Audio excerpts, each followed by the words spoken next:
What's happening, gamers? It's Ran. Today we're running the Electro Queen Gyre, or Gyre, however you want to pronounce it. Gyre is a frame from the very first time I joined the game, way back when I first started playing Warframe. Someone was running her. I was totally blown away how awesome her design was, with those big electric orbs everywhere that looked like those plasma globes everyone used to have back in the day. Probably showing my age a little bit there.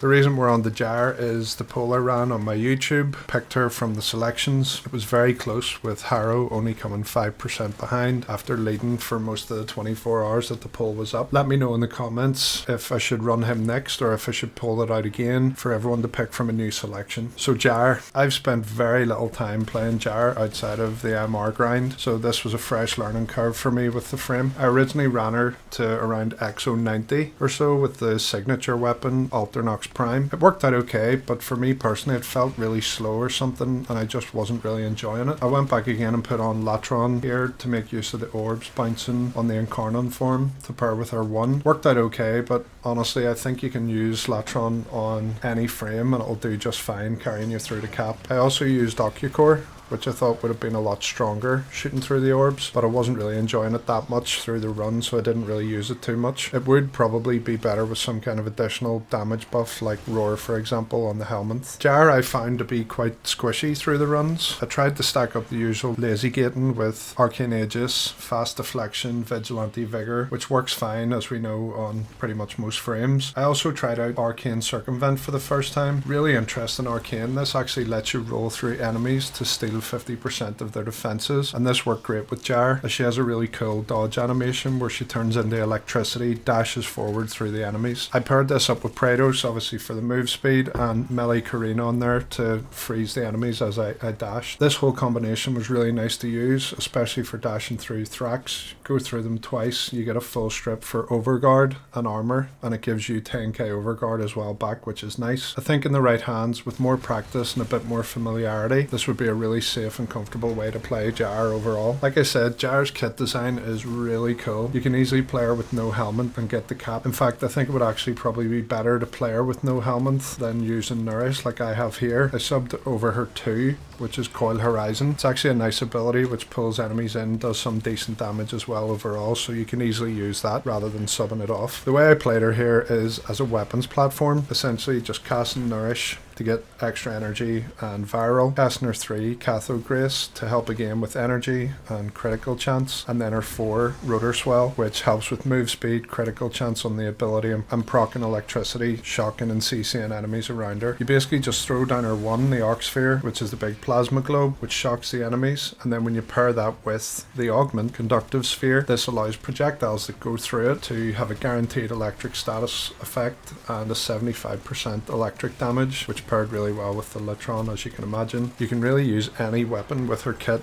and this setup will allow just for more damage overall. Gyre's passive is also strong as her abilities gain a flat 10% crit chance per active electric status proc affecting an enemy. This allows you to deal 2 times critical damage against that enemy, which worked really nicely with the setup here. This stacks as well with her 3 Cathode Grace, increasing the crit chance at lower electric status stacks. From just the passive, 30 electric procs will cap the ability crit chance out. Her abilities can reach orange and red crits to inflict 3 and 4 times ability crit damage. This synergizes well with her kit overall, and I probably made the most use of this using the Augment Cathode Current, which means when you eliminate an enemy with Cathode Grace active, it will release an additional discharge from her Rotor Swell, which does 200% damage, and its duration is then extended by the same amount, which is a nice additional damage and CC effect alongside the weapon damage that we were doing through the run. Overall, Gyre's a fun frame to play, even if she is a little bit squishy. In the right hand, she can be super strong, control the battlefield, CC enemies with electric procs everywhere, and can clear up the level cap with ease. I had a lot of fun playing her and learning her moveset and her abilities, and I'll definitely be going back to get some more time using her in the future. I really like her design and how her abilities both look and play. Anyway, thanks for checking out the video. I hope that this has helped at least one person to get some usable information to start running Gyre in the future, or maybe any other frames up the level cap. If If you have any questions, just let me know in the comments below. Again, I may go for Harrow next or potentially roll out another poll, so let me know who you want to see from the ones that I've left. If you've listened to me yap for this long, a wee like and share and a sub would really go a long way to help me do battle with the algorithm overlords and get my stuff out there to be seen by more people. Anyway, until next time lads, take it easy.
was greater. This is good.